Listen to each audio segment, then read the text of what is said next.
এরপর আমরা 23-এর দাগের এমসিকিউটি নিয়ে আলোচনা করব। প্রশ্নটি হলো, একটি ঝোঁকশূন্য মুদ্রা পরপর 3 বার টস করা হয়। মনে করো প্রথম টসে টেল পড়ার ঘটনা এ দ্বারা এবং দ্বিতীয় টসে হেড পড়ার ঘটনা বি দ্বারা সূচিত হয়, তবে বিকল্পগুলির মধ্যে কোনটি সঠিক? এখানে তোমার 4টে বিকল্প আছে। এই 4টে বিকল্পের মধ্যে যেটি সঠিক সেটি তোমাকে নির্বাচন করতে হবে।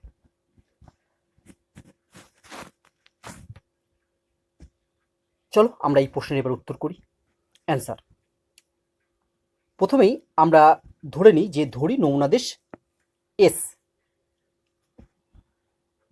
অতএব এনএস ইকুয়াল টু কত হবে দেখি।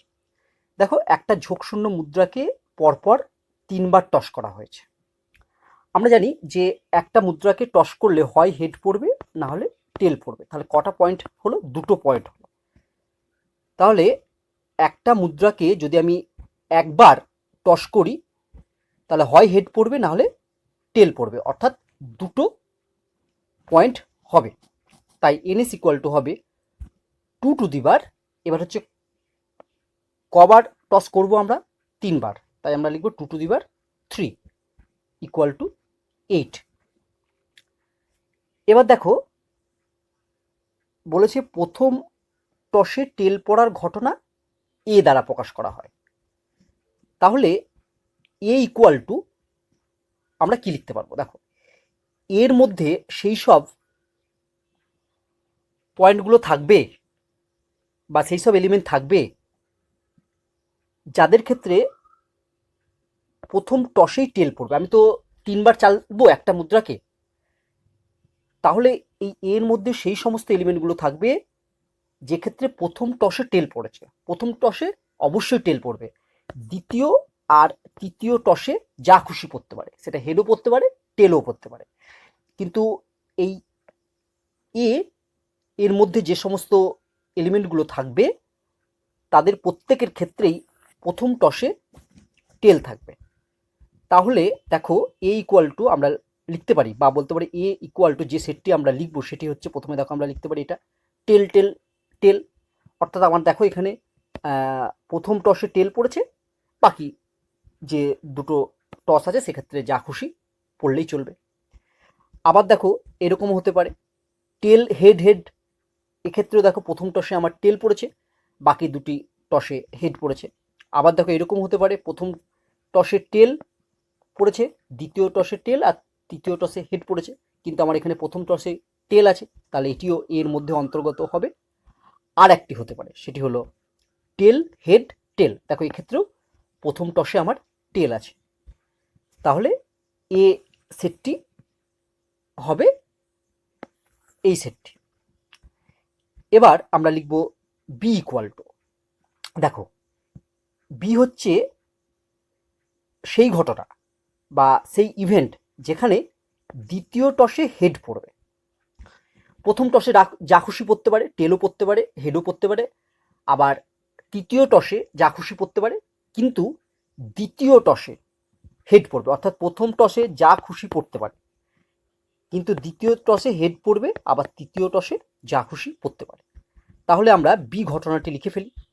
তাহলে দেখো বি ইকুয়াল টু আমরা লিখবো সেকেন্ড ব্র্যাকেট দিয়ে, প্রথমে টেল হেড হেড, দেখো দ্বিতীয় টসে হেড পড়েছে, তারপরে আমরা লিখতে পারবো টেল হেড টেল, এক্ষেত্রেও দেখো দ্বিতীয় টসে হেড পড়েছে, তারপরে আমরা লিখতে পারবো হেড হেড হেড, এখানেও দেখো দ্বিতীয় টসে হেড পড়েছে।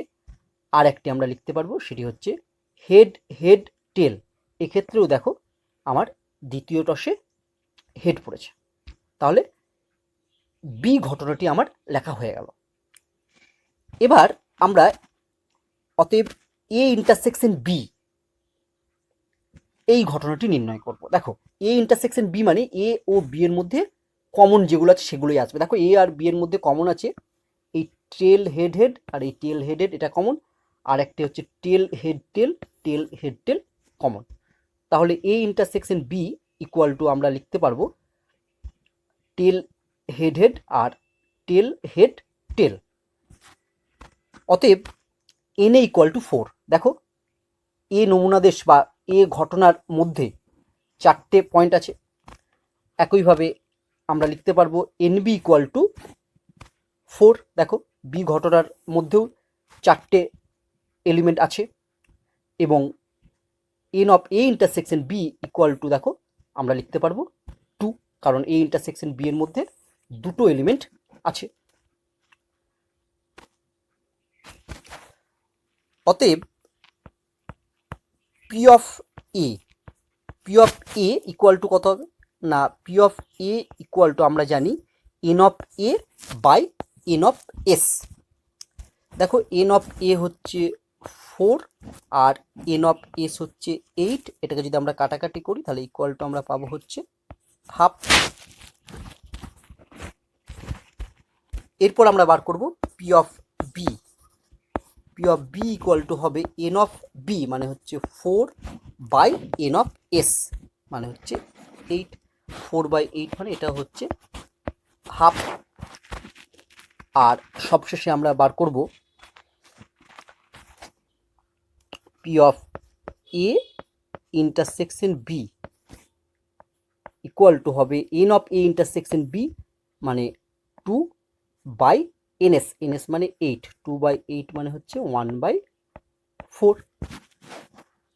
তাহলে দেখো এই P of A intersection B এর যা মান পেয়েছি 1/4, সেটি ইকুয়াল টু লেখা যাবে পি এ ইন্টু পিবি, কারণ পি এর মান হাফ, পিবি এর মান হাফ, হাফ ইন্টু হাফ গুণ করলে হয় 1/4, যেটা P of A intersection B এর মানের সঙ্গে সমান। তাহলে আমরা নেক্সট পেজে গিয়ে লিখতে পারবো দেখো যে অতএব 1/4 equal to half into half implies 1/4 এর পরিবর্তে আমরা লিখতে পারবো P of A intersection B. P of A intersection B এর মান হচ্ছে 1/4 ইকুয়াল টু পি এ, কারণ পি এর মান হচ্ছে half, into P of B এর মানও হচ্ছে হাফ। তাহলে আমরা ফাইনালি পেলাম কি না, P of A intersection B equal to P A into PB.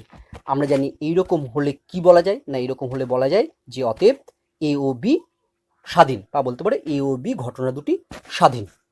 তাহলে দেখো আমার এখানে অ্যান্সার কি হবে, অ্যান্সার হবে ডি, না এ ও বি ঘটনা দুটি আমার স্বাধীন। এবার আমরা জানব কিভাবে এই অঙ্কটি অঙ্ক না কষে উত্তর বলা যাবে। দেখো প্রশ্নে বলেছে যে প্রথম টসে টেল পড়ার ঘটনা এ দ্বারা প্রকাশ করা হয়, আর দ্বিতীয় টসে হেড পড়ার ঘটনা বি দ্বারা প্রকাশ করা হয়। তাহলে এর মধ্যে যে এলিমেন্টগুলো থাকবে সেক্ষেত্রে কেবলমাত্র প্রথম টসেই টেল পড়বে, বাকি দুটি টসের ক্ষেত্রে যা খুশি পড়তে পারে। অর্থাৎ দ্বিতীয় টসে তোমার হেডও পড়তে পারে আবার টেলও পড়তে পারে। অর্থাৎ এ ঘটনার মধ্যে সেই সমস্ত এলিমেন্টই থাকবে যাদের ক্ষেত্রে প্রথম টসে টেল পড়েছে, কিন্তু দ্বিতীয় টসে হেড অথবা টেল যে কোনো একটি পড়তে পারে, আবার তৃতীয় টসেও হেড অথবা টেলের মধ্যে যে কোনো একটি পড়তে পারে। আবার দেখো বি, এই ঘটনার মধ্যে যে সমস্ত পয়েন্টগুলো থাকবে তাদের ক্ষেত্রে কেবলমাত্র দ্বিতীয় টসেই হেড পড়বে। সেক্ষেত্রে প্রথম টসে যা খুশি পড়তে পারে সেটা টেলও হতে পারে আবার হেডও হতে পারে, আবার তৃতীয় টসেও যা খুশি পড়তে পারে সেটা টেলও হতে পারে হেডও হতে পারে। তাহলে এক্ষেত্রে আমরা দেখতে পাচ্ছি যে এ ও বি ঘটনা দুটি কেউ কারোর উপর নির্ভরশীল নয়, কারণ এ ঘটনার ক্ষেত্রে শুধুমাত্র প্রথম টসে টেল পড়বে, দ্বিতীয় টসে হেডও পড়তে পারে টেলও পড়তে পারে।